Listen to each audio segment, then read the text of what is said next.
exact moment where the caterpillar goes into a cocoon. They're like, wow, this has been really hard. Then they go into this chrysalis, the innermost cave, where then they have this like literally and metaphorically their entire personality dies, changes, the character changes. This is when metamorphosis happens, and you realize that you could never go back to who you used to be.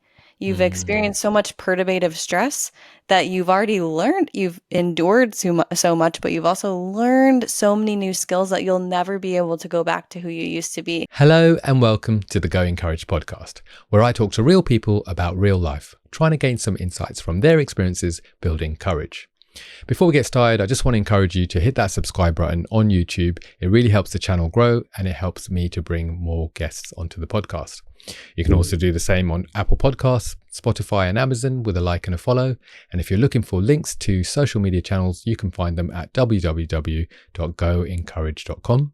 You can also grab a copy of the Courage Journal, which is a 31-day prompted journal designed to help you build courage in your life.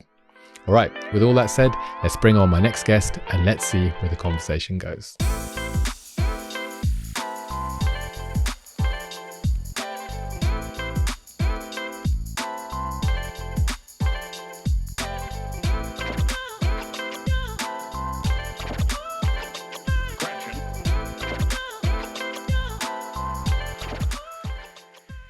Hello, Kat. Welcome to the Go Encourage podcast for the second time. How are you? I am great, and shameless plug, but I wouldn't be here talking to you if I didn't think that you were an amazing interviewer. You weren't making amazing work and putting it out into the world. And so I'm just so grateful for what you do, the Go Encourage podcast, your mission, everything that you stand for. It's really inspiring. I don't know what to say. I wasn't expecting that.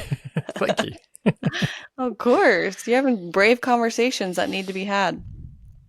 Yeah, I think so. I'm curious. I'm a curious soul. So I love to gain insights from people who have gone on some adventures. Yeah. At the beginning of every episode, I always ask what people's name mean. You've already been on the show. Your name, Catherine. Do you remember what it means from last time?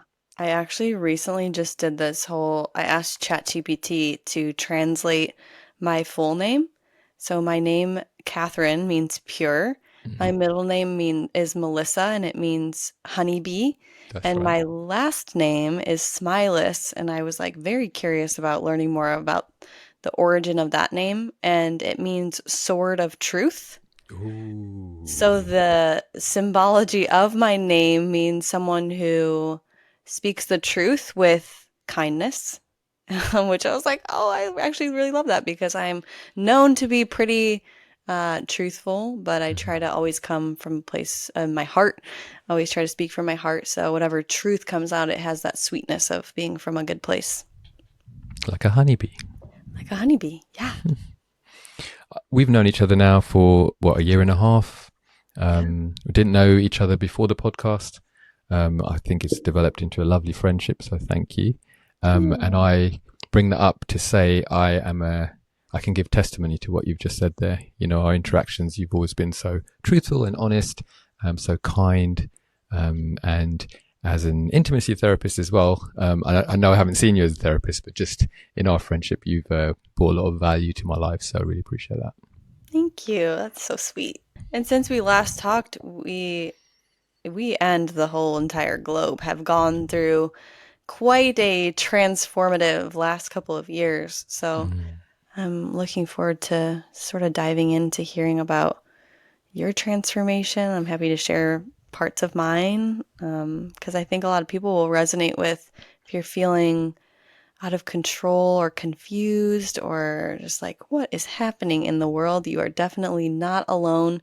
There's a lot of different factors that are influencing those feelings, and I hope that we can just bring some light to maybe why people are feeling the way they're feeling at this time.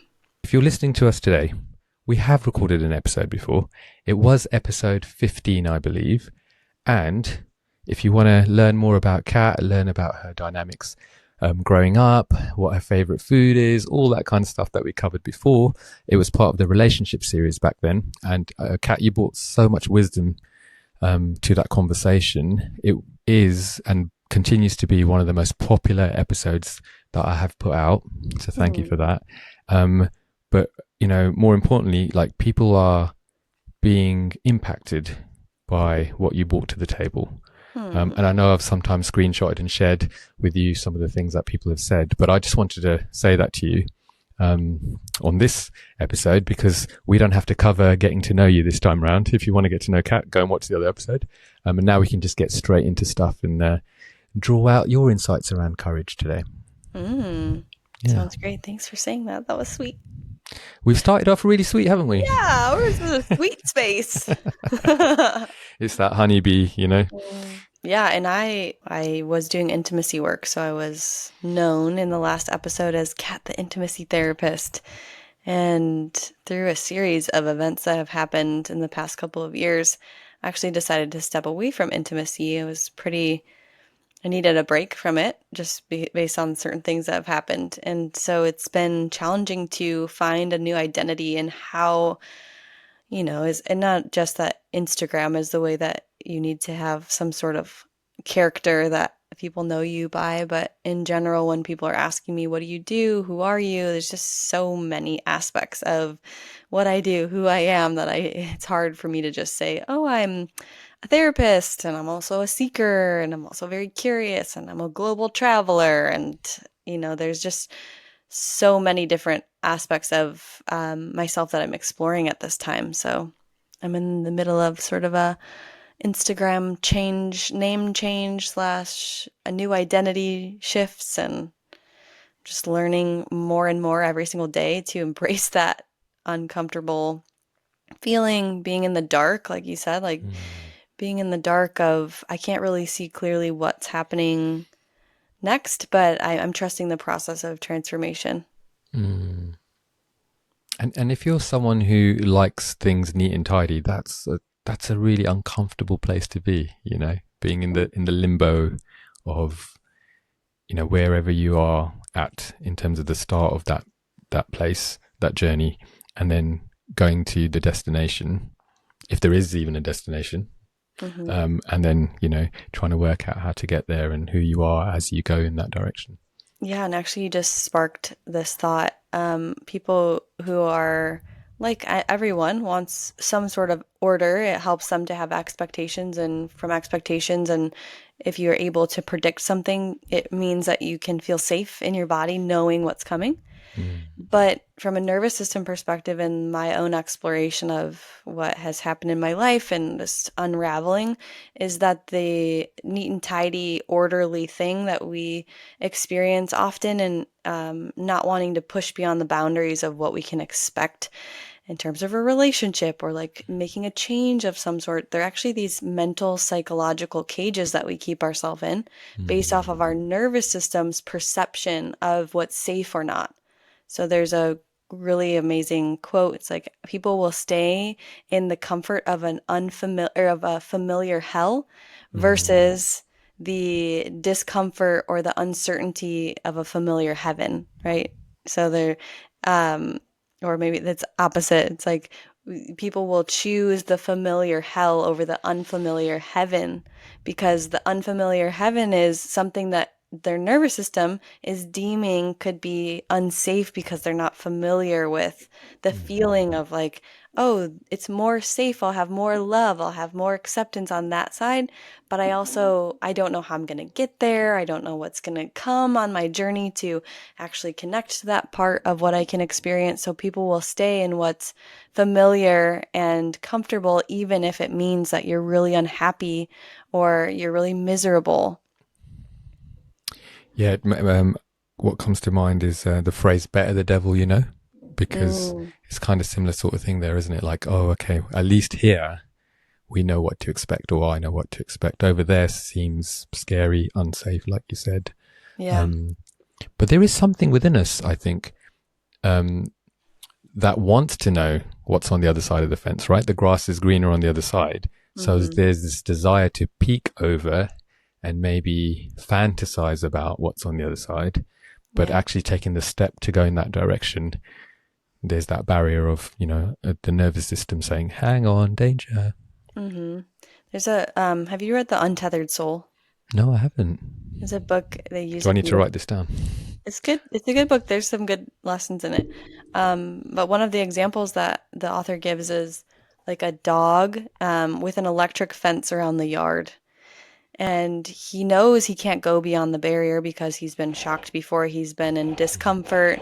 He's been in just he's like, "Oh, I can't go beyond this threshold." So he will self-police and keep himself within this boundary, but he can see that there's another reality. Maybe that's he sees a dog on the other side, or for us it's like admiring or having envy towards someone else's life.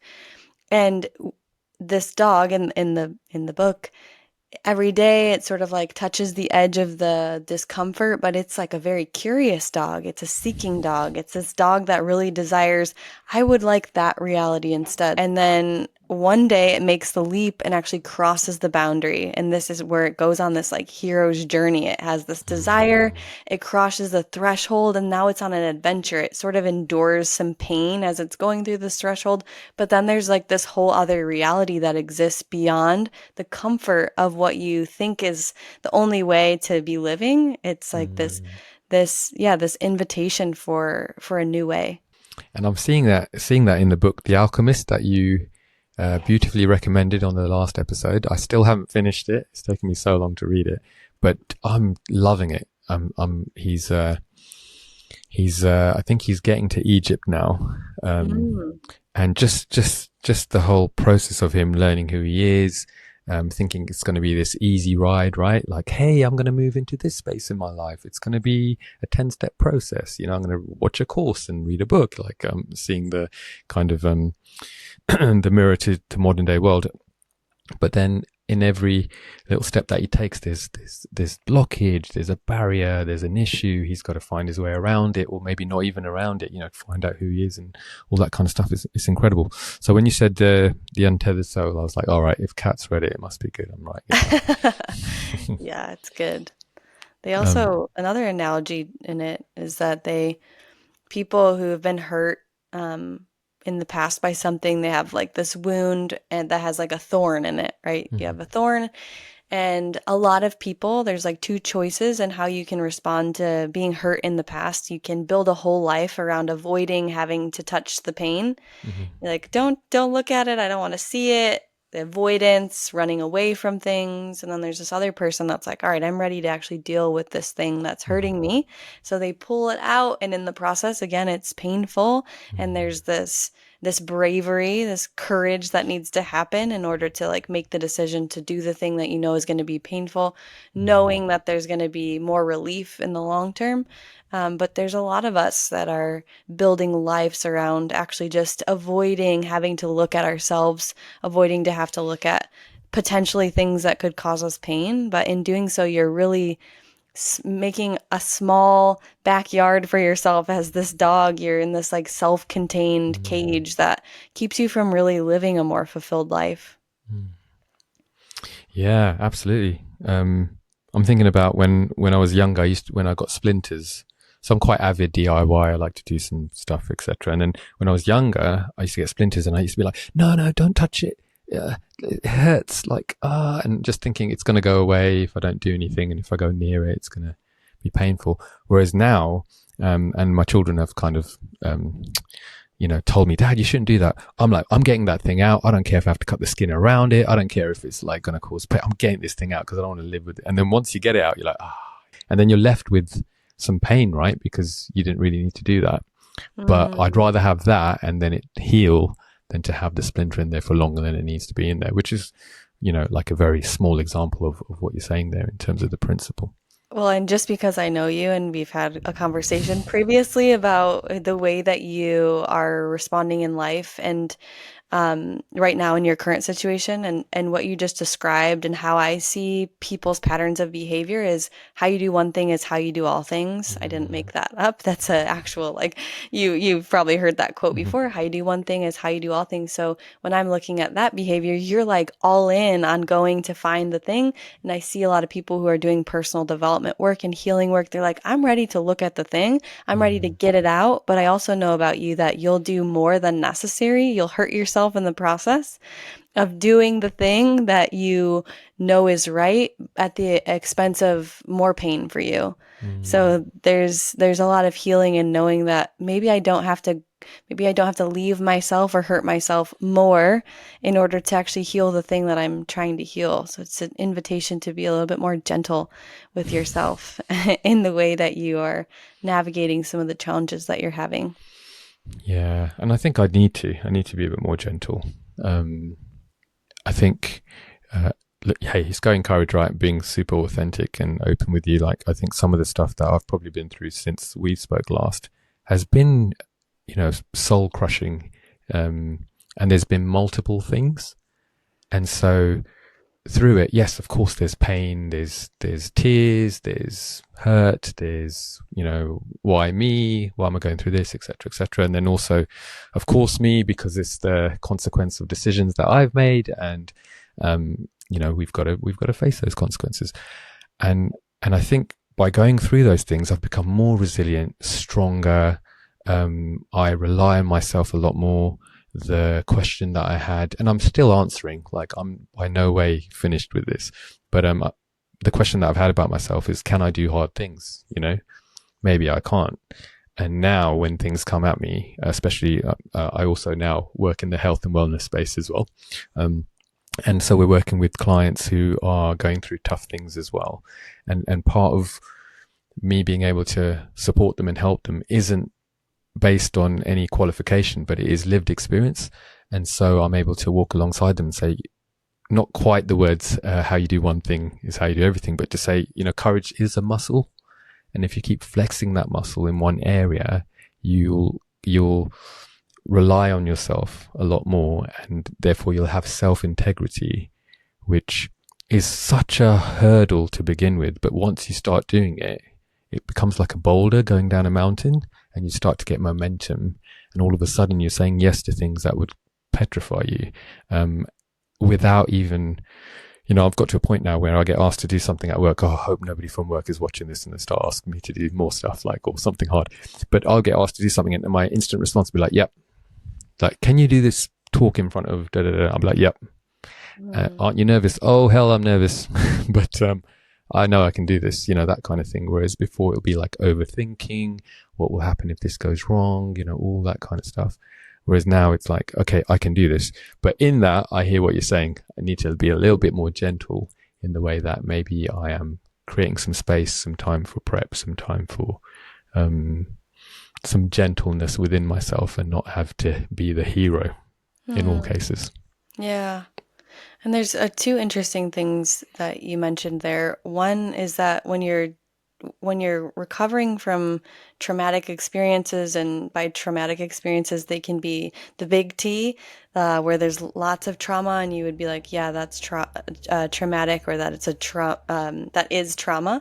Or there's things that are like relentless in nature. They are either happening too fast, too soon, too much, or for too long of a period where you can't fully recover.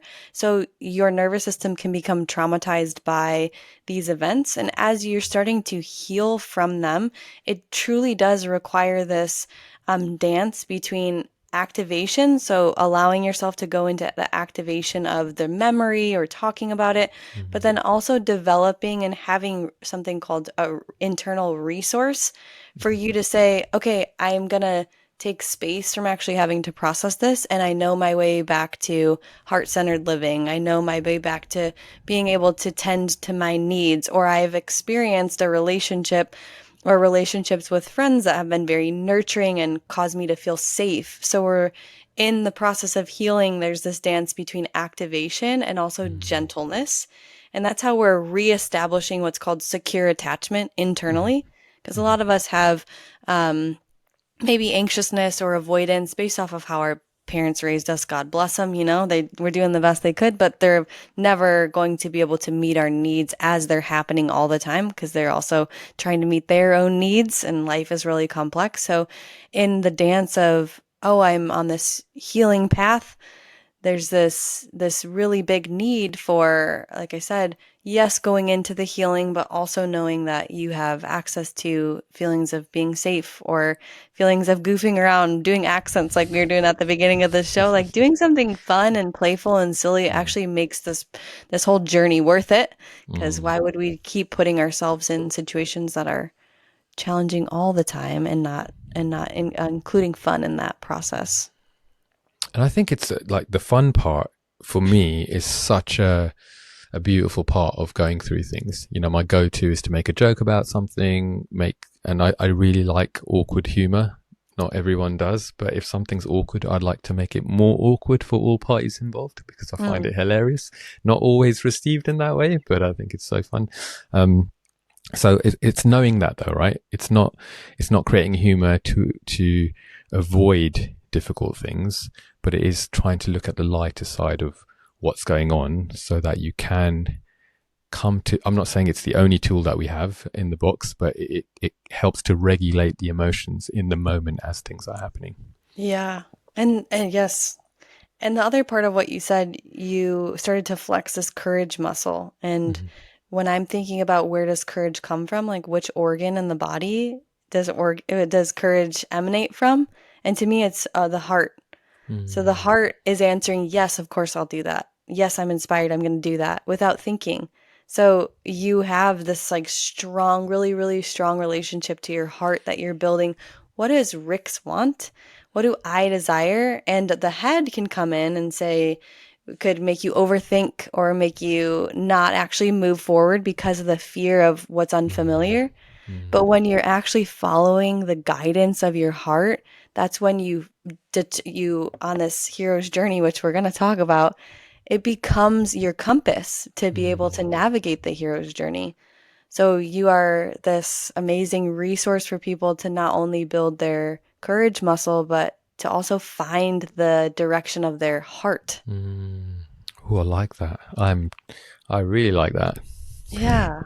Yeah, and then when you have instances maybe with relationships or people who come back, they resurface in your life and they're causing you to go back to old habits of responding from here, responding from old patterns that you've already healed from, it will evoke feelings like irritability, sadness, Mm. anger. And if you don't really know what to do with those emotions, then you can be hard on yourself and say, like, man, I've done all this healing work. Why am I still stuck? Instead of looking at it as, oh, wow, they're creating an opportunity for me to see what's really dissonant from me now. I am Mm. so good at flexing my heart muscle, and I notice that I'm out of alignment by now overthinking or thinking, like, Mm. what does this person need me to do in order for them to be happy?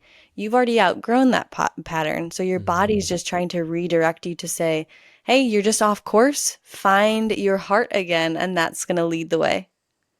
Beautiful. And you see it in fictional stories as well.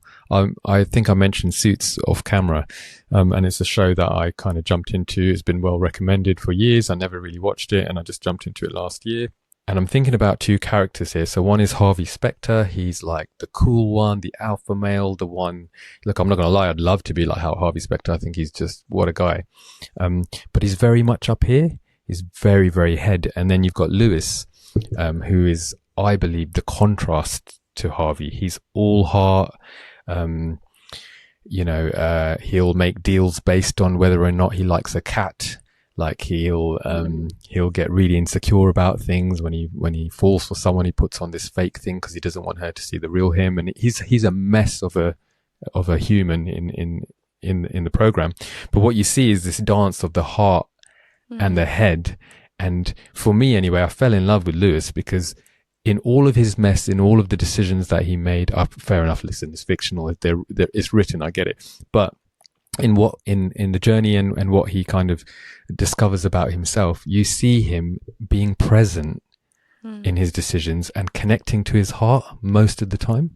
Mhm. And he's fierce because he's fierce in the moment. He's loving or he's kind, he's gentle because he is in the moment. Whereas I think with Harvey, he almost represents our cognitive function, like you were saying there, and he plays it cool and he does what has to be done in order for things to move forward. but he's not connecting with his heart. I mean, he goes on an arc as well where he does connect to his heart in the end, but I just love the kind of contrast between those two characters and how it plays out internally within us. Mm.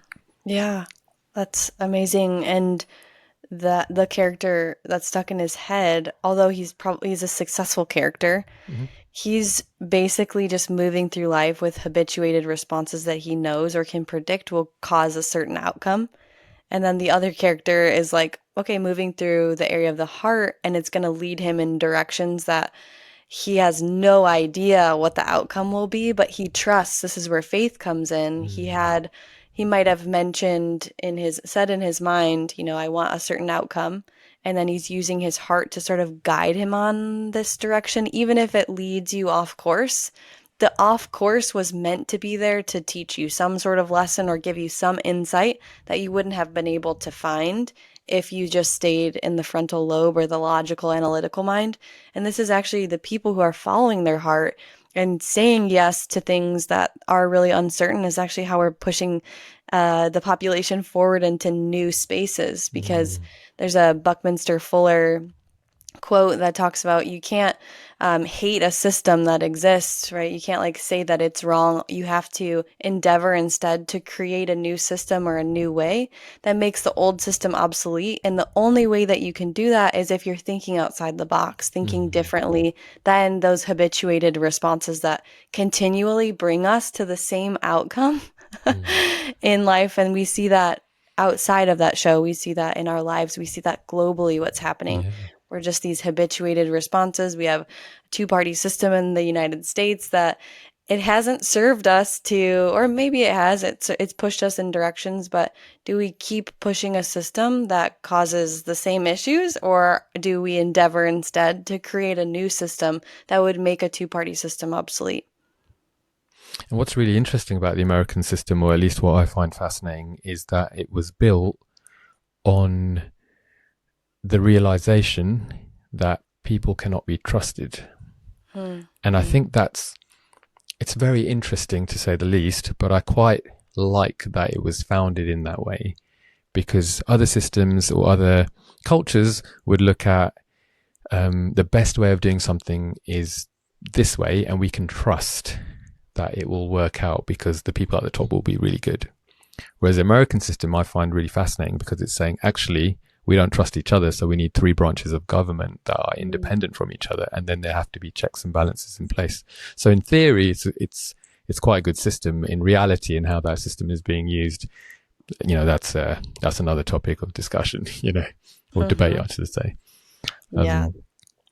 That is because another whole big issue is that the majority of the American population has the emotional intelligence or mindset of a child. They're always outsourcing their agency to higher levels of power. And we're also being invited as a nation and globally to grow up. But we don't have within our education system the opportunity to grow people up emotionally, mentally, emotionally. So we're like sort of bred to be in a society that relies on a boss to tell us what to do, or a president or government to guide us. And I think in 2020, we really saw that nobody knows what they're doing. We like, oh, the government, oh, healthcare, oh, these people that are parental figures in our lives actually don't know what's best for us all the time. So how can we step up? This is the invitation as a globe to go on a hero's journey of how do we now connect to what's right for us individually, and where do we even start in going on that path? And the first step to that is the invitation, which is the first step of the hero's journey. They hear a call like, oh, I really trusted healthcare, but they let me down, or I really trusted politicians and they're letting me down. So you're being invited to become your own source. You take responsibility for yourself. So it starts with a thought in the mind. That's also a Hermetic principle. The first Hermetic law is the law of mentalism. And it's that everything starts with a thought in the mind. The thought is the planting the seeds of this journey. And you hear that in stories when people have done something amazing and, oh, how did you get there? And a lot of people want to know how so they can replicate it. But actually the beauty is when the person says, I was sitting on a beach or I was in my car and then I just had this thing and it was a spark of just inspiration and it got me thinking about a certain product or a certain service, and then all of a sudden, that gave me momentum to do the hard work for the next whatever X number of years to actually get it up and running. But the seed part is important. Yeah. You get people who are maybe more automated, just looking at other people who they would deem more successful and say, oh, I just want to copy and replicate. Mm. But actually, to do that without the vision in the first place, you're only going to get so far, or you're not going to know what your why is, unless you have that revelation moment. Yeah, and when does revelation happen? You said it happens in the car when you're not stressed out and overwhelmed and overthinking. It's happening when you're actually able to connect to your heart. Your heart, or not being in a stress response actually allows living ideas that I believe are existing in the quantum to drop into your heart and really connect you to an idea that's greater than yourself. And if it inspires you or it creates desire, it's like alive in you. And that's another way to identify as like that's the call to action that Mm. will initiate you on the journey. And you do need courage. You do need to be flexing that muscle to initiate that journey because it's not an easy one. Mm. Yeah, agreed. And it's fascinating because in religious circles as well, there's a real emphasis on meditative prayer or going out into the silence. Or I think monks, going into the mountains and just being at one and having that quiet space to be able to reach out or look inward or whatever it is, and allow for that creativity, that inspiration to spark within. Mm-hmm. Yeah. And I Yeah. think it's really cool you shared with me that um, Superman has been a really big part of your life when you were little, and you can share more about how you connected to him if you want. Yeah.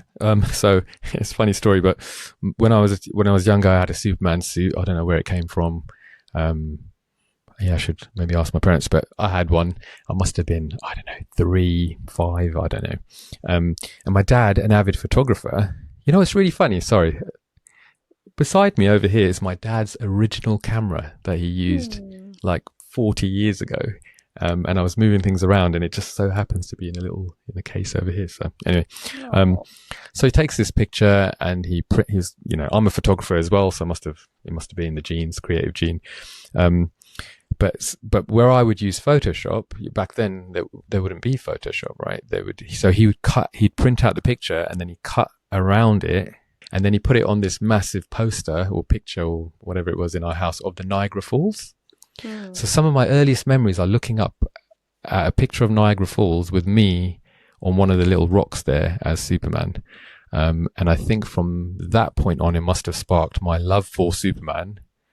Or maybe I had a love for him before and that's why I was wearing the suit, but it kind of cemented a memory in me. Hmm. That, yeah, this guy's cool and I'm him. Way-oh, that kind of thing. Yeah. But it has been a reoccurring theme in my life that I think, we can unpack. But before we do, we've mentioned the hero's journey a few times here. Hmm. And so for people who don't quite understand the overview of what the hero's journey is, maybe it'd be good to define it for them. Hmm. Yeah, to me, I mean, it's a it's from Joseph Campbell. He created this and he saw like themes of this quest where people overcome obstacles and like basically was describing metamorphosis, but for humans. And there you can Google it and there's like this whole circle and it sort of tells you that, you just start in the ordinary world and then you have this call to adventure. Like we mentioned, there's this like, oh, I would love to become a baker, or I'd love to become an actress, or I would love to change this thing, or that is sort of that call, that desire that sparks something different than your current reality.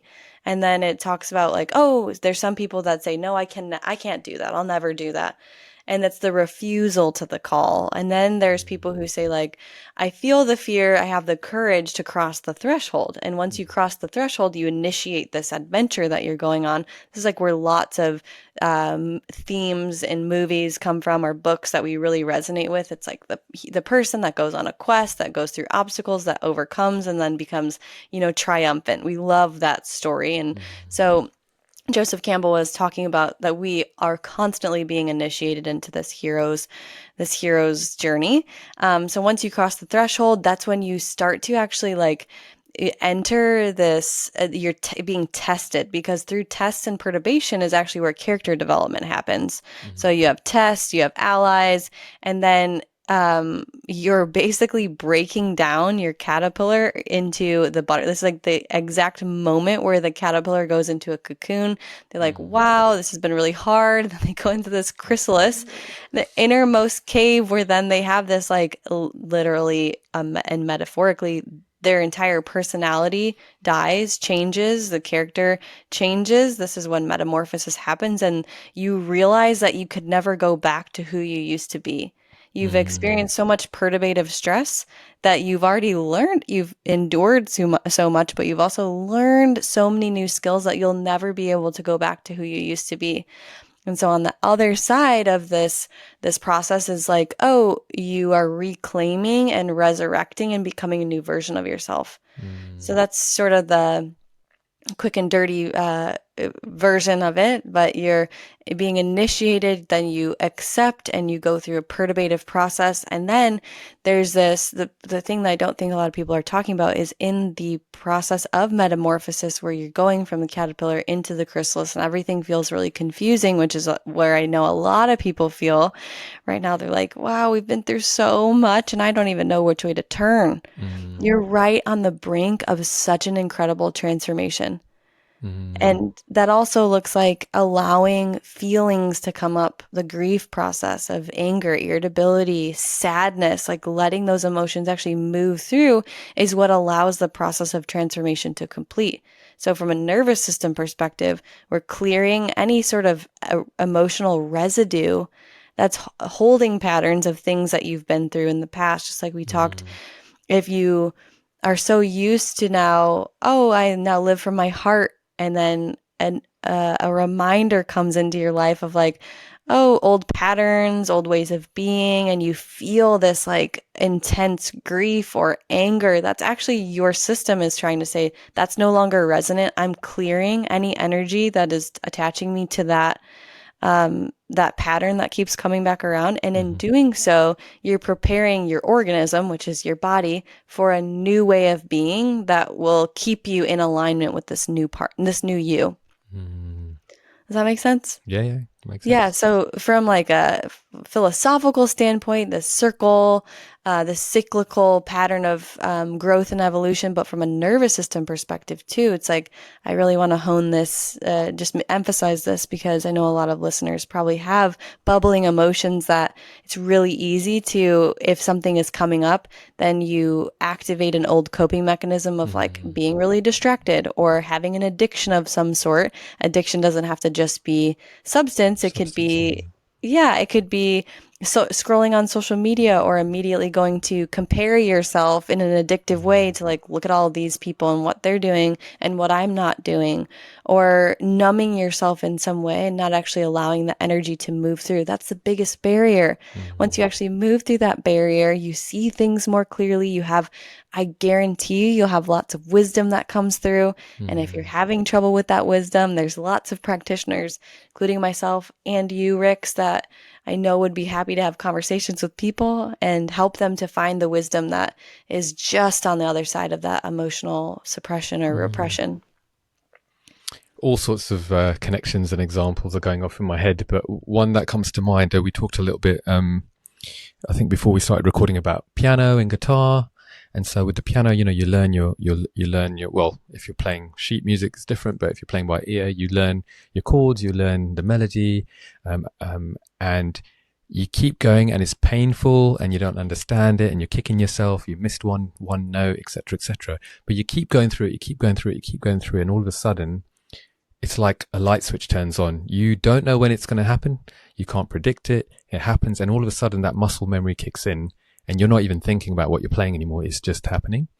And the same with the guitar. I was talking about your calluses building up the edges of your fingertips as you're trying to hold down those strings.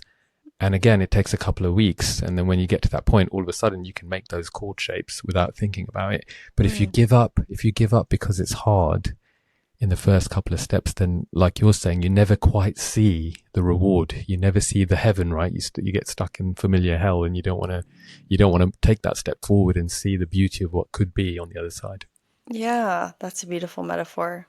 And the going back to the gentleness thing is like, oh, you could be mad at yourself for engaging in the behavior that you are no longer want to be engaged in, or you could say, oh, I know how to play this music.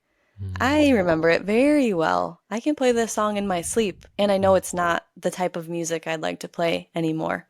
So I'm going to experience it. I'm going to witness myself. I'll be a little bit more observant of the residual things that are still sort of present in the way that I'm engaging in this behavior. I'm going to learn, and then I'm going to choose to play classic rock instead of heavy metal, right? I Hey, know those are two that you're not choosing, but hey, so I'm Linkin Park. I'm a big Linkin Park fan. I don't know if you know that band. Um, yes. so I like playing Linkin Park piano music. That's amazing. It's And maybe like, before you wanted to play like, I don't know, classical or you were in some other genre, but in the gentleness of sliding back into old behavioral patterns, just see mm, that you really can remember this song, but it's not the music that you want to play in your life anymore. mm. Yeah, it's beautiful. I think sometimes we hold on to memories of good times, and of course, great times. Why not remember them? But we are so attached to the nostalgia that Mm. we forget that that is not the reality that we're in right now. It was a Mhm. reality then, and it's part of who we are and our memories. But actually, trying to recreate that in an inauthentic way, sometimes can't happen. And it's about letting that go and making the most of what's now in front of you. Mm-hmm. Yeah. And the other thing that, you, I think, initiated yourself into a hero's journey since you got this title of being Superman. Like, Superman to me is the most heart-based superhero. Like, he always has this significant integrity about him. He's very gentle, even though he's powerful. He knows when to turn on the badass warrior, but he's also like very approachable, especially when he's not in his suit.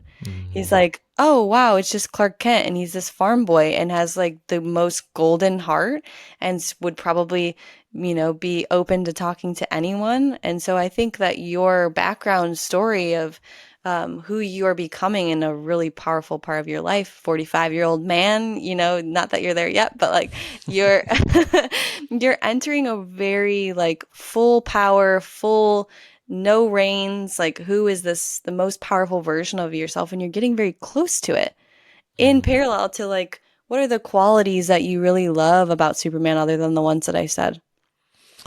Um, yeah, I think so. I think you make a good point in terms of he has all this power and he chooses to be gentle and soft, and he's known as a god amongst men, and for him to have that level of restraint is commendable, and it shows nobleness, it shows integrity, like you said there.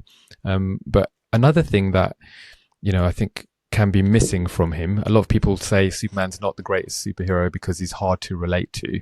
He's got Mm, all the powers and he doesn't struggle and all the rest of it. But I think what's missing, what can often be missed, is he has three identities and he's wrestling with them all the time. So his mm, first identity is that he's a Kryptonian from an out there universe, almost like heaven sent to earth. So there is some biblical imagery within the early comics, and I think it's I mean, if you watch the films, you'll see some symbolism there as well, even in modern day. But he comes from this outer world and he gets put on planet Earth, but he's a god amongst men. mhm, But he doesn't even know it, right? So he has to go on his hero's journey as this farm boy, um, mm, who he doesn't know anything different other than that he's Clark Kent. And then he realizes he has these superpowers and he's from another world. And so he takes on his, birthright, which is Kal-El. So his name's Kal-El, in Krypton, Clark Kent here on Earth, and then he's got this third aspect of his personality, and that is who he can become, and he becomes this beacon of hope and justice, and choosing the right path regardless of whether it costs him his relationship with Lois, or costs him friendships, or career, or whatever it is.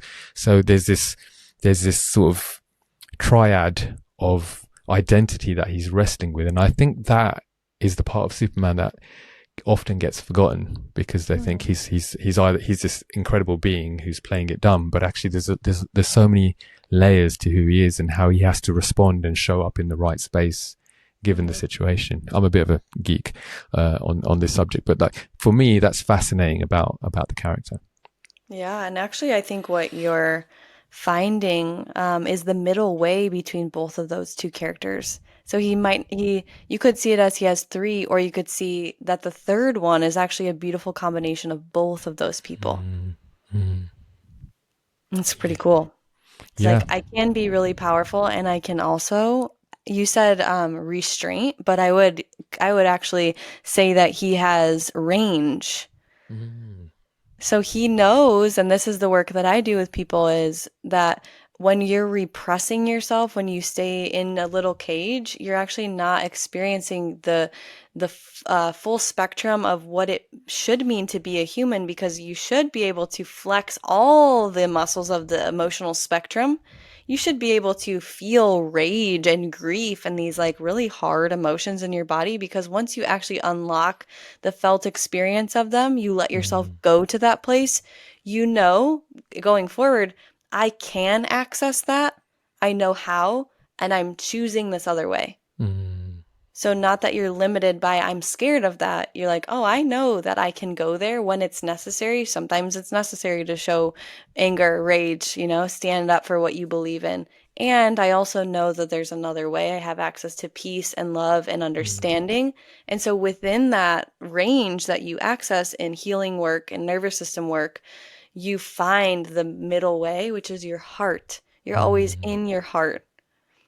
And then I also think it's pretty cool. Is your dad still alive? Yeah. So there's a really cool that you saw like this camera next to you too while we're talking about Superman, but also maybe somebody else that you really respect and are is a role model for you is your dad. So like, what are some qualities of your dad that you love? It feels like a therapy session now. Let me just lie down over here and get myself Dad is so generous. Like, that's probably his biggest quality. He's very generous, and he'll help anyone, which is a beautiful thing. Even though, sometimes we have to say, Dad, you need to calm down a little bit, chill out.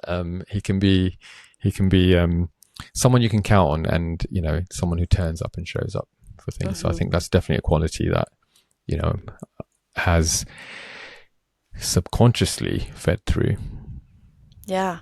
So these two characters are beautiful representations of like, okay, that Superman has the ability to be this galactic being where he's being a warrior and a superhero when he chooses. Your dad even is demonstrating like, oh, he's loud sometimes and we have to like remind him to calm down, but he still knows that he can go to that place. He experiences this, and he also has these wonderful qualities of generosity, being able to help people. So in both the things that you really like about these people, those are very present in you. So being able to identify like, wow, that person I am envious of, jealous of, want to be like, if you can identify the quality in them, it's already available to you. And the equal and opposite is anything that they're demonstrating that you don't actually like is also mirroring to you an area that might need some love, and saying, oh, they're reactive. Sometimes I'm reactive, right? And so it gives you an opportunity to really see yourself reflected in both the good parts and the perturbative parts in them. And that's how you continue to refine your character development. What's really interesting is there's a version of Superman, The Man of Steel, which Zack Snyder directed. It got quite a bit of controversy. It was a bit darker in tone. It wasn't this kind of happy-go-lucky Captain America-esque Superman that we're used to. And at the end of the movie, he ends up killing the main bad guy. And it kind of really split the audience, oh, he shouldn't be doing that. That's not Superman, etc. And I think from my understanding, Snyder was trying to say that this is not his origin story. It's Mm. part of it. And there's a 3-movie arc that by the end of the last one, you'll see him become the Superman that we all love and know. However, how did he get to the place where he did vow not to kill anyone? We need to see that journey. Anyway, coming back to the bit where he does actually kill the person, you see he doesn't want to do it. There's no other way out. He has to save mankind. And this being is the last survivor of his planet Krypton. So by killing him, he has to kill a part of himself, right? His last connection to his birthright planet. And you see the pain and the agony he goes through after he kills him. He's ripped apart, like he's broken. And I think that's really interesting because, often we forget that, life isn't a movie, right? And although I am referencing a movie to make this point, there are times in our life that we do have to die to ourselves. And it's easy to say in a sentence on a podcast, right? But when you actually have to do it, it's so painful, like beyond painful. It's like a death in itself, and it's, I think it's that part of the hero's journey that many people, including myself, would have the urge to step away from and say, no, that's too hard. I'm not willing to pay that price. We see that in the story of Christ. There's him to be sacrificed on the cross for the forgiveness of sins. So he's got this life calling, this purpose, to which even he says, and it's quoted in scripture, take this cup away from me, right? I don't want to do this, basically. But if it's my purpose, if it's your will, I'm going to do it, right? So he does make the decision to do it. But even him, like, he's like, I don't want to do this. I don't want to do this. And we forget that in order to transform and get on the other side and become the butterfly, we have to die to ourselves. And I think, again, I know I've made the point already, but like, it's easy to say, not so easy to do. But you find out who you are. Like, I'm not saying, and I'm talking from a place of like, maybe people who seek validation, maybe people pleasing, they want some reassurance. I've been there myself, but it's not about showing them who you're made of. It's showing yourself what you're made of. And I think that's the journey that transforms you and gets you to a place of just incredible self-respect and self-love that is not going to happen in any other way. You can't avoid it, right? Mm-hmm. Yes. Yeah. And what that also looks like, that's like a sort of an internal experience of the death process. And then that starts to ripple out into the external, which continues to be this surrender into things that need to go away. And I don't think people actually fully always allow that process to occur. And what I'm meaning there is like, sometimes that means friends go away. Mm-hmm. That means houses go away, loved ones go away, belongings go away, and it just ripples. And the more that we can just allow that process, I think a lot of people are experiencing right now this, there's a lot of things that want to fall away, but they're gripping, which is what is actually creating the suffering. So staying in a relationship that is not serving you, holding on to material things that are not serving you, that are clunking up your space, holding on to certain routines or jobs. And that's actually where we are resisting the process of metamorphosis. And if we actually just went with the flow of, just to give you an example in my life, I haven't shared because I have had just a continuous process of this hero's journey in the past couple of years. But when I got to my first unraveling, I was like, this is a thought that came through my heart. I need to sell all of my belongings. I came back from Egypt, and the first thing that I needed to do is I needed to move and I needed to sell everything. And so in the process of like having a garage sale of selling my things and realizing, none of this stuff actually matters because it doesn't match who I am anymore, I decided to then give away all of my belongings for free. Wow. So I was like, why am I going to put stuff out there and get $5 for this stuff? I'm just going to see what happens if I put a sign outside that says free garage sale. And it was the most rewarding thing of my life because people were so happy to come and get these things that no longer fit me anyway, and I could just tell how happy it made them. So then there was this mutual beneficial feeling that we were passing between people, of people who really wanted things and me just happy to give them away, and also just seeing people happy. I was like, this is a beautiful process. So, yeah. I have some questions. So the last time we spoke, you were about to go to Egypt and go on this adventure. Mhm. Um, and you've kind of touched on that a little bit now, saying, you had this revelation, let's say, where you were going to give everything away, or at least sell everything. So the first question for me, the first thing that comes to mind, and it's a very like surface level question. When you say give everything away, what are we talking about? So I moved to Austin and I had a 4 bedroom house and I left with my car. Wow. So anything that I could fit in my vehicle and my dog, he was obviously the first one that Yes. came with me, yes. That's what I took home. hmm That's a Furniture, big step. Big step. yeah, yeah, furniture, clothes, all my furniture, like all my bedroom stuff, carpets, like everything. I just was like, I don't need anything right now. I'm developing a relationship with what do I actually need to sustain myself, Mm. and it- allowing myself to go in that space of like, what do we actually need in this life? Everything else is just overconsumption and Mm. noise. So getting myself familiar with what do I actually need to be happy was such a freeing opportunity. It cleared so much stress out of my system that I didn't even know I was carrying. I think that all the things you're holding on to are actually the refusals of the call that we talked about in the hero's journey. Mm. We're like being initiated into some path, but and just like the analogy of the thorn, it's too scary to dive into why do I hoard, or why am I holding on? Why am I creating a life that's like self-protection? Don't get rid of anything, keep everything.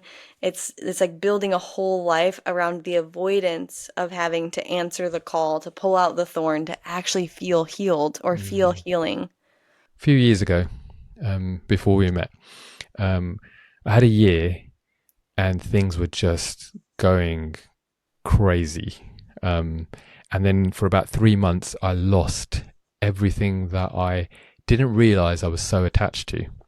So one of the things was my laptop, and I have a little bit of an unhealthy, or had, I should say, past tense, had an unhealthy attachment to my laptop, right? And then after that, there was something else, and it was to do with business stuff, and I lost some stuff that I held dear in my business. I didn't need it, but I was holding on to it. That was really painful. And then, unfortunately, my eldest child got into an accident, and it was so bad. It was quite traumatic. So that happened, and then a couple of months later, I remember this moment. I was driving my car. I was like, "All right, God, you got a great sense of humor, haven't you? You've literally put me through fire in the last few months. You've taken away everything that's mattered to me, and I've come back. And I'm learning to trust. I'm learning to trust you, and not to put my trust into these material things, right?" And then I go, "What are you going to do next? Take this car away from me?" As a little bit of a challenge, right? I'm not going to lie. 15 minutes later, I got into a car accident um, at 7 miles per hour. So it wasn't very fast. Both of us were fine. There was black ice on the road. And the way that the other driver, she hit my car, and her car was a little bit bigger. And so the angle that she hit my car in meant the radiator broke and went into the engine, and the whole car was written off. And I remember in the moment looking up into the sky and going, "You're funny. You're funny. Okay. All right. Okay." And it was the last piece of that journey that I had to go on to go, don't get attached to material things, Rix. You're too attached. Like, I didn't realize how attached I was to material things. Whereas now it's like, actually, it's the experience, it's the journey, it's the character that I want to focus on, not so much the things that I have or the things that I aspire to have, etc., etc. Sorry, I went off a little bit on a long one there, but that to me was a really significant time in my life, which then I think set up what was to come. I thought that was the end. I thought, okay, I've been through my hard thing, right? But that was just the, hey, this is the prologue. Some stuff's going to come, and I needed you to understand to, Yeah. let go of that stuff. Oh, I think that's actually so potent for this episode and for people listening. It's like when you keep getting invited further and further onto this journey, and knowing that even after you come out of it and you learned what you needed to learn and now you can integrate that, and that's a hero's journey, then you have another thought like, oh, what do I want to do with this knowledge? How do I want to give back? And then that initiates you into starting this podcast. So when you're living from a place of your heart and sort of following seeing life as a constant teacher, it's Mm. guiding you. We can't see where we're being guided, but as long as you have, a vision in mind, you have the intention of, I want to help serve now. And it starts to guide you into this direction that you can't see, but you're being pulled, and then now you have this podcast and you get to share these stories and guide people in their own hero's journey. It's so inspiring, and just another shameless plug of why it's so important, this podcast, and listening to you is so important, because you are bringing up this connection to people's heart, and courage is something that is found in the heart. I really like that you've said that today, actually, the courage and the heart connection, because I don't think I've put the two together before in terms of thought about which organ is associated with Have you that seen The virtue. Wizard of Oz? Oh my gosh, yeah, now that you say it like that, it's quite obvious, isn't The it? lion. The lion. Hmm. Yeah, he seeks a heart of courage, doesn't he? Yep. Hmm. Mm. And he finds So, out he had it the whole time, because which he I'm had the expecting is bravery gonna, to try. Yeah. I'm expecting I'm gonna find a little twist like that from The Alchemist as well when I get to the end. It Hmm. was the treasure was within him, maybe something like that. Yes. Trying to draw it It's a out good quickly. book. It's a good book. So, so Egypt. You were going to go on this trip to Egypt, and I know you've been, and I don't think I've really asked you a lot about what happened on that trip or anything that you'd like to share from some of your experiences. Well, I think the most interesting part about that is in The Alchemist, he goes to Egypt and he Hmm. realizes something. So, and then I went to Egypt and I also realized something. Egypt was, I feel like my life is BE and AE, before Egypt and after Oh Egypt now. wow! Okay. Yeah, it was that transformative. I went with 80 of the smartest people I've ever met. I went on an excursion where I was teaching these people, and believe it or not, I was teaching them about intimacy and how ancient civilizations were practicing intimacy and how they utilized intimate connection for actually helping to transmute um, and transform their energetic and ethereal bodies for metaphysical reasons, and creation. And just talking to these people, they're like astrophysicists, quantum physicists, all these polymath people. I've never even heard of some of these titles. And talking to them, they were just actively deconstructing reality Mm. in a normal conversation. And then I was like, how am I supposed to go back to my life knowing the things that I'm now knowing about life? And I don't know that this is going to fit. So I was on the excursion for, I think, 14 days I was there. And then going into temples, I had previously not really been into any sacred temples. Went to these temples, and the guides there were like, hey, you're not going to be able to conceptually understand anything that's happening because there's hieroglyphs everywhere. Mhm. But part of your cellular energetic body can look at these hieroglyphs, and they're kind of like QR codes that will activate something in you just by seeing them or being in the frequency of these temples. And it really is true. I know it's hard to objectively measure how that's even possible, but at a cellular level, you become changed when you're going into these temples, seeing these different things, feeling the vibration of in the temple of Dendera, it's known that the goddesses that were responsible for holding down the fort at this place had an instrument that actually channeled frequency from a different dimension into the temple. So it's said that just being in the temple allows you to download that frequency that will change you. And I was a little bit skeptical at first, or I kind of stayed on the outside of like, I don't really know how I feel about all this. It's pretty crazy. Like, it's very powerful. I couldn't follow the tour as it was happening just because I'm a sensitive creature and just needed to stay sort of on the outsides. But I can tell you with 100% certainty that as soon as I got back into the United States, I was like, something is no longer resonant with the way I Mm. used to live, and there's a lot of stuff that has to change. And I had my first major dark night of the soul, which means that like I experienced significant depression, Mhm. because just nothing felt like it was supposed to anymore, and it was really confusing, and I didn't really have anyone to guide me through that process, but I did know and could feel at like a level I maybe could consciously understand that something about my being was being transformed. So Mhm. I spent a lot of time nurturing myself. I studied the nervous system, so I could tell I Mhm. was in sort of a freeze response and in a state of like, I don't know what to do next. So I was just really gentle with myself during that process. I took a lot of baths. I went in nature a lot. I talked to trusted allies about how I was feeling. And I Flotation just tanks.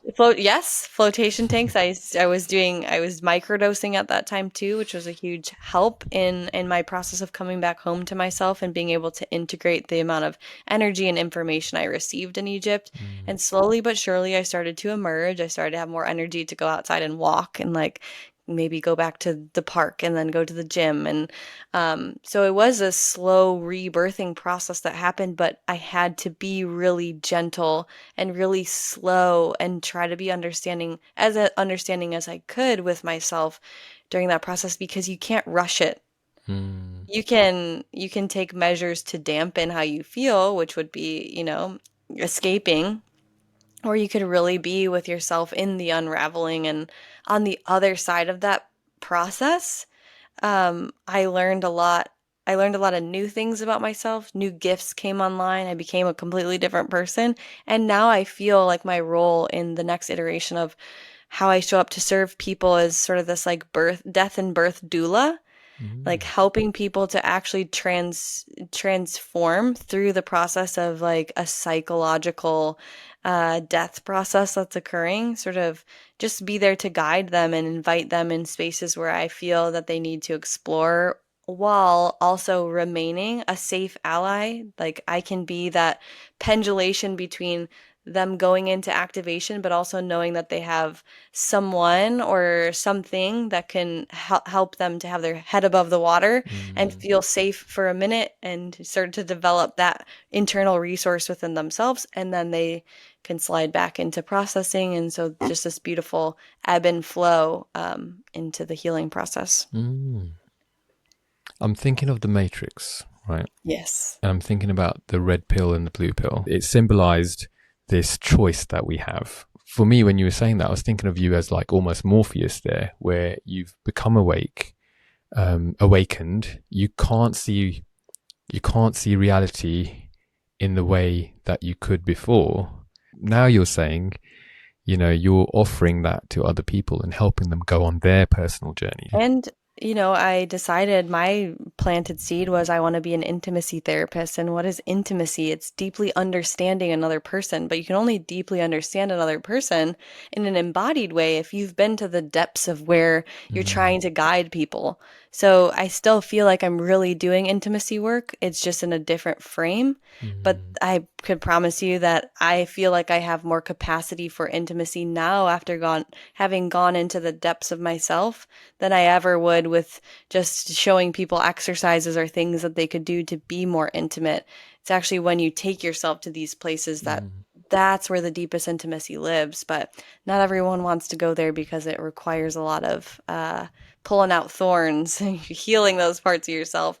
Because also, relationships are the biggest catalyst for inner healing and development and looking at your Mm. shadows and transformation and constant hero's journeys. But we don't have the curriculum or the awareness or understanding or even the discussions that talk about like, oh, when you enter a relationship, they're going to show you the parts that you love and you don't love about yourself. Be ready to see them and be ready to heal from them. You might end up graduating the relationship or Mm. you might evolve together. It's kind of a game of chance. Um, but yeah, anyway, it's just another tangent then we can get No, no, it's into. beautiful. I love it. I think you're right to say, people could avoid that thorn, and it could be out of fear, mostly fear. Let's be honest, but it could be out of just discomfort. Can't be bothered. All of those kinds. I'm comfortable where I am. Um, there's those kinds of things. But then there's also like just up here. When you're saying to me, the guide was saying that the hieroglyphics are going to have some kind of frequency impact on your being. That's a hard thing to want to even like understand, or even that Catherine, she's a bit of a wacky one, you know what I mean? But you're also saying that you were in that space going, this doesn't make sense to me, I'm going to take a step back from this.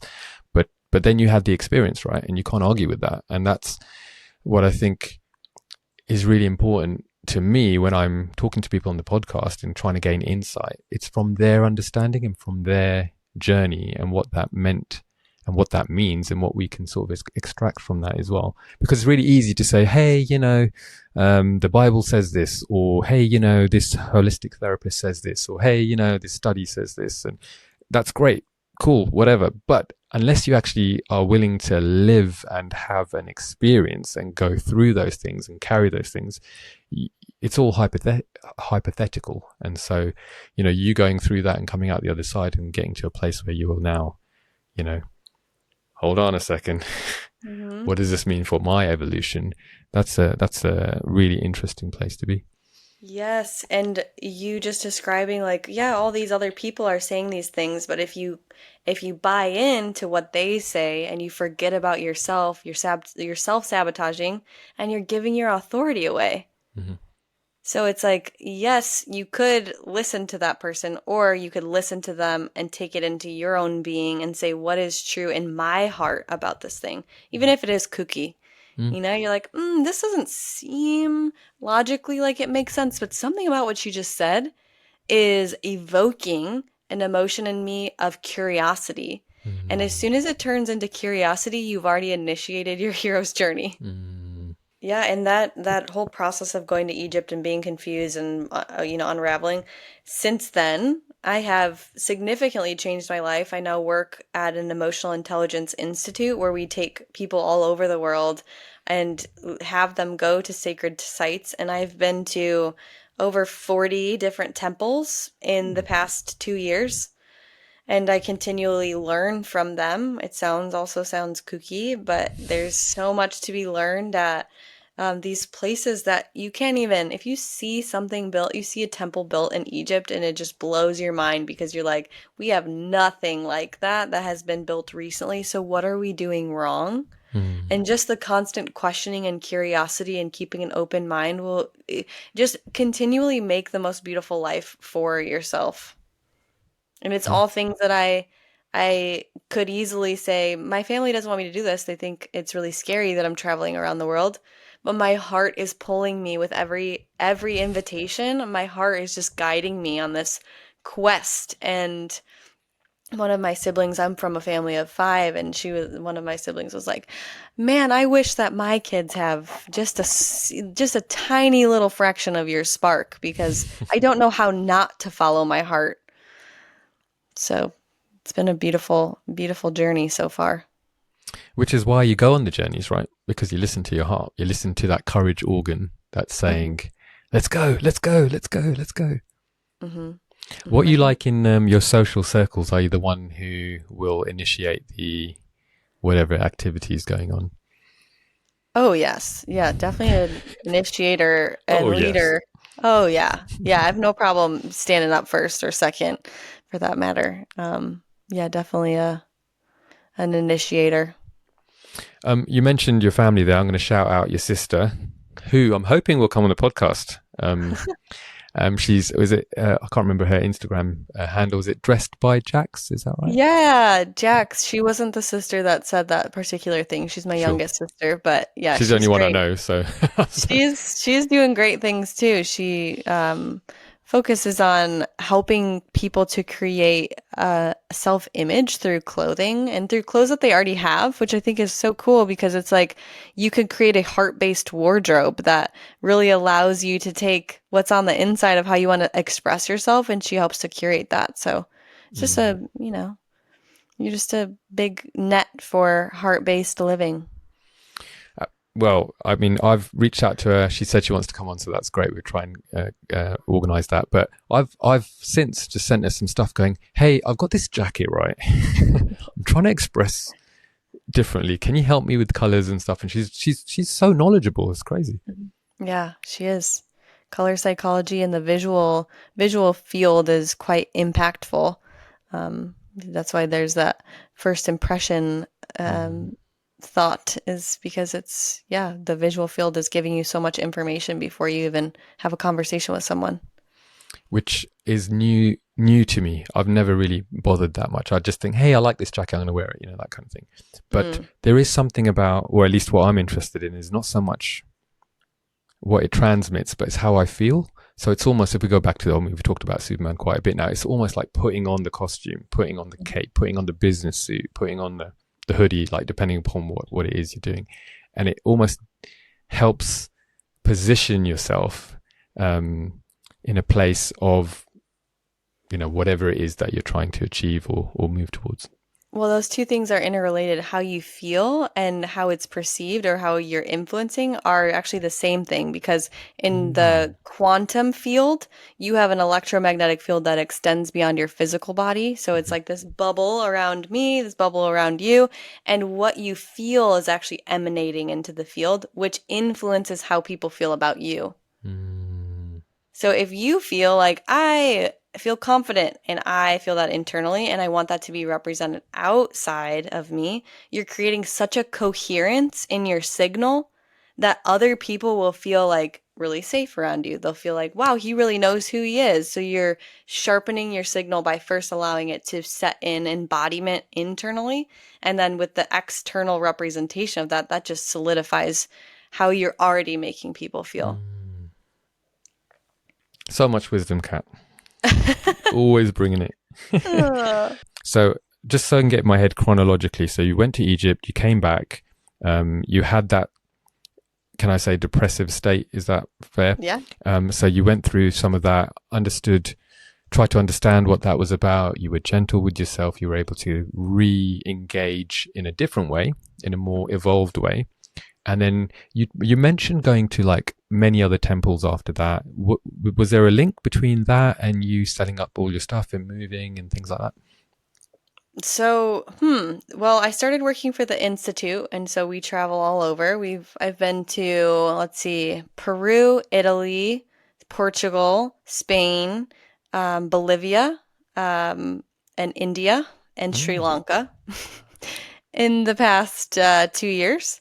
Wow. And every time I've come back, there's been, oh, also Costa Rica. I don't know that they're interrelated where I'm sure they correlate. Like every time I've come back, something has changed in me, which has changed my surroundings.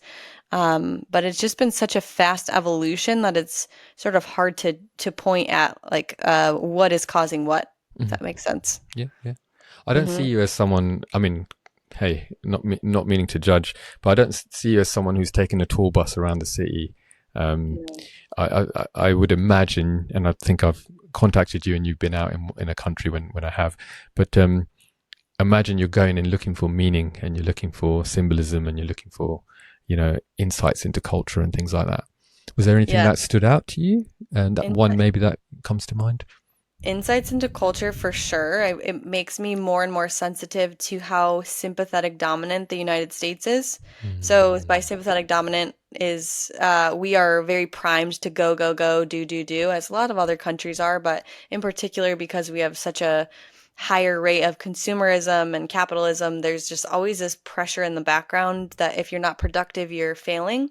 Mm. So being in other cultures has really showed me what we prioritize in the US and maybe why we have really high levels of people being unhealthy because there's so many stress related conditions. Mm. Um, and I've also, though, learned in all these other countries in being in these temples, so part of the institute is that we go to the temples and we're recording different things to be able to create curriculum from the stuff that we're experiencing in the temples, whether that's toning and sound or images. So we're sort of bringing temples to people on these quests. So it's always about going there for what is this nodal point in the world have to offer the world, and then we sort of like gather and produce it and then bring it to people to learn and to receive from who can't always travel around the world to these Mm. different sites. Red pilling everywhere is basically what I'm getting from that. Invitations, yeah, and red pilling, and also just yeah, the invitation and to just expose people in a gentle way about how advanced we could be, and how actually working together and being in a more unified one world um, culture is the way forward. But you have to, in order to like, you can say that in a one word sentence, like you mentioned, but it's another thing to actually live from an embodied place where people, I don't have to even explain to people what I do, what I believe in. They're more intrigued by how I show up in a room, and they're like, "You feel like a certain way to be around. I'm curious to know more about you because of the way that you're making me feel." Mm.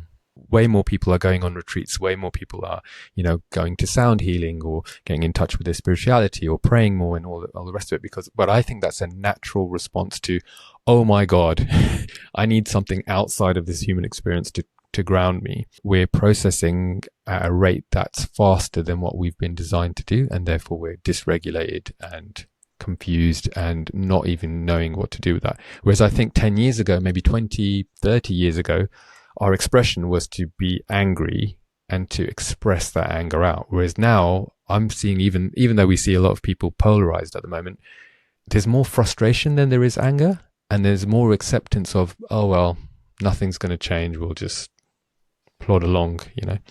Yeah, that shows me people are actually very disconnected from their heart, and they're almost in a collapsed or freeze state in the nervous system. It's where like you don't have agency, you don't feel like you can make a change, so you just exist. Mm. And I'm finding it in the people that I'm working with, it's really hard to actually get them into their body without, truthfully, the aid of plant medicine allies in to some degree, because we're so in the brainwave state. If we're talking about brainwaves, it's called high beta brainwave state, or just in such a stress response that they're so disconnected from the way that they feel about things, or they don't think that they can do anything based off of the way that they feel. They'll stay really high in their upper centers, their logical mind, to Mm. try to make sense of things. But if we actually were creatures that were more in tune with their body, they would be able to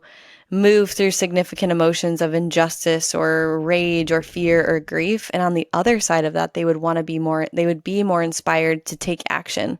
But Mm. because they are limited in their capacity to feel emotions, they'll keep themselves in this psychological cage of thwarted emotional responses that keep them from taking action. Mm. So, just kind of wrapping up here, the hero's journey, planting that seed, something that they desire, they're called to invitation to go on that journey, right? Then it's the activation of the death process, dying to yourself, Mm.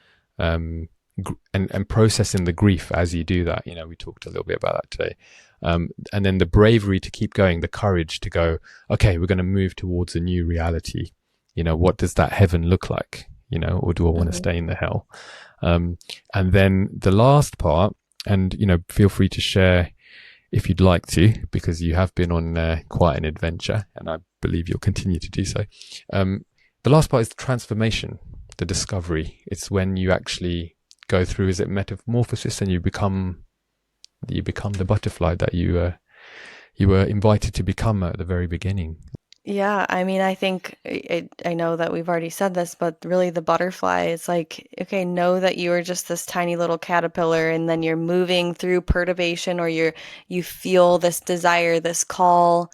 You have feelings like, I'm just trying to reframe any feelings of desire, jealousy, envy that you have towards another human. Just getting curious and saying, where am I being called to transform? And what is it about this person that is inspiring my growth? So, Mm. really reframing that. And then know that as soon as you identify the quality, maybe it's like, I want to be healthier like that person. I'm going on a health journey. Then there's going to be lots of invitations for you to continue to make decisions from your heart and not your head overriding, like, I can't do that. That's too much. And in that process, things will start to fall away. You'll know that you're in that chrysalis space where you're like, things don't fit anymore. This Mm. person, I don't really like to be around this person, or this doesn't make me feel good. Those are all indications that you're right in the middle of a chrysalis. And in this space, in the physical world, you can have decisions to be like, nah, it's fine. I'll just like tolerate it. Or you can move in brave, choosing the courageous, the brave route, the heartfelt route to keep going forward. And then eventually you'll start to see a lot of clarity of like, oh my gosh, look at how far I've come. Look at this new reality that I live in. And when you get to that point where you start to notice that your reality is very different than it used to be, you know you've arrived at the butterfly stage, and you can be super grateful that you completed the loop. Mm. That's also when you start to say, like, how can I give back to others? This is when I think the big boom of people becoming coaches and wanting to give back in that way. They Mm. made it through a transformation. They want Yep. to give back by showing others. We need more people like that to be the way showers, to be the lighthouses that help guide a path for people and then Mm. inspire them to continue on in their next evolution and go on their next iteration of self on a new caterpillar journey. Mm. And that's not a new phenomenon, right? That's happened for centuries in cultures. And if you look Yeah. at tribal cultures as well, you know, you go to the wise one who's been through the journey, who, I don't know, went into the jungle and knows the safe route and all that kind of stuff. You know, it's part of the natural experience, the natural world that we live in. But we're seeing this pop up in the hyperactive kind of, I don't know what I'm trying to say, how to say what I'm trying to say. Well, we're doing this is a natural part of evolution. Like all species move through this, but we're doing it at such a rapid pace because we have so much access to more data or more people doing new things that have never existed before. Mm-hmm. So we're doing it at such a and doing more plant medicine. Like we have fast accelerators, which is why we're evolving at a very fast rate. Mm-hmm. But yeah, being the brave one to go on that journey and then inspiring other people is you helping to continue to make that an accelerated process for people and to have them be more conscious and aware of what's going on, so it's not so perturbative. That's the whole journey with Christ too, right? Like he was sacrificing himself, and there's a school of thought that was like, I'm doing this to save you, but I'm also doing this to make the path to the next place that we're going easier, right? So they were doing it by he was paving the way for people so they're not as fearful or not as lost in the process of resurrecting themselves. Mm. Yeah. And the message is to die to yourself, right? Which is kind of the theme of what we're talking about today with the hero's journey. Like, death is just part of the process. You know, Yeah. Lord of the Rings, you see Grey Gandalf come back as white Gandalf. You know, when he's back, and you don't think you're going to see him again. You're like, whoa, what happened? Unless you read the book, but yeah, we see it in nature. We see it modeled out to this, and even in this topic is probably a bigger topic than we have time for right now. But even in sex, and we see the birth, you know, labor and the pregnancy and all that kind of stuff. There's such a journey for all that to happen, including the 9 months of your body, a woman's body, adapting to what's going on. It's not like an instant thing, right? There is in our natural makeup, our genetics is to allow for that process to happen. And in that process, it's not just you wait around for 9 months, right? Things are happening, and it's painful, and there's morning sickness and all that kind of stuff. But there's a spark of an idea, let's call that conception at the beginning, that then materializes into life. And it's so, and it happens all the time, every day, every minute, maybe, I don't know. But like, it's modeled out to us and it's right there. But we seem to be stuck up here thinking about how to do all these things efficiently, that we forget that nature is showing us, reflecting to us all the time. Like creation is here. Have a look, guys. Yeah, that's a beautiful analogy too. To the mother, she goes from someone maybe who was, first time mom. If she was never a mom before, she went through the death process of, I'm just a single person, and then I'm in a relationship, and then I'm married, and now I'm going to be a person who's a mother. So there's an identity death that's happening. Now I have to become a new version of myself in this new archetype of mother. Yeah. Multiple layers. Yeah, that's great. So good. It's always so good to talk to you. You too, Rix. So I knew we were going to spend 2 hours chatting because there's Yes. just so many different ways that we can talk and unravel certain concepts. So I think the hero's journey was a good one for today. I think there's so many people who are invited to so much stuff, and maybe part of it is knowing when to say no, right? Because we are bombarded with all these kinds of invitations, and maybe what we're saying here is follow your heart and know what to say yes to.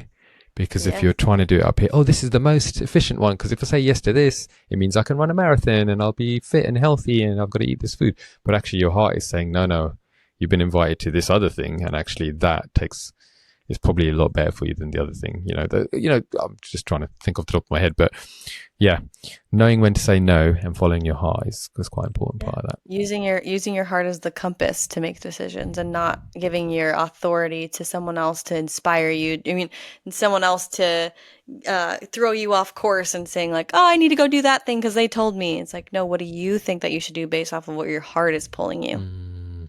Thanks so much, Rix. Thank you. Thanks for being on. And dare I ask, will you be back again? Heck yeah. I'm always down for some chats with you. Excellent.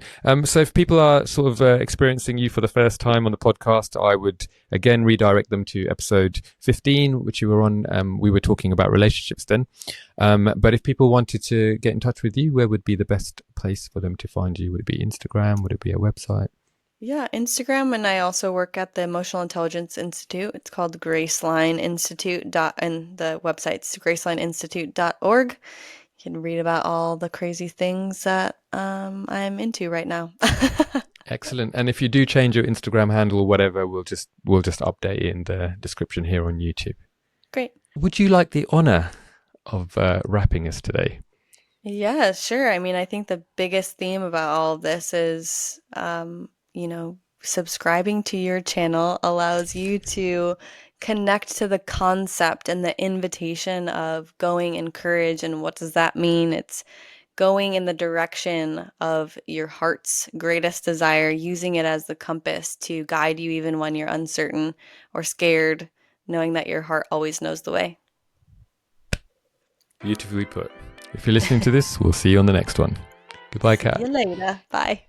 Hey, really hope you enjoyed that episode, and I hope there was something there that you can take away and reflect on. If you'd like to continue the conversation, you can do so publicly on YouTube via the comments, or if you prefer to be more private, you can DM me on Instagram, and the handle is @goencourage.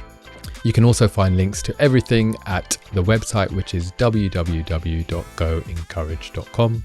You can find a copy of the Courage Journal, links to TikTok, Instagram, and all the places that you can find Go Encourage online. You can also have a look at the upcoming Go Encourage blog, which is coming soon. So yeah, definitely do check that out. But my encouragement to you is whatever you're doing, whatever you're going through, keep moving forward and to go encourage. I'll see you on the next episode.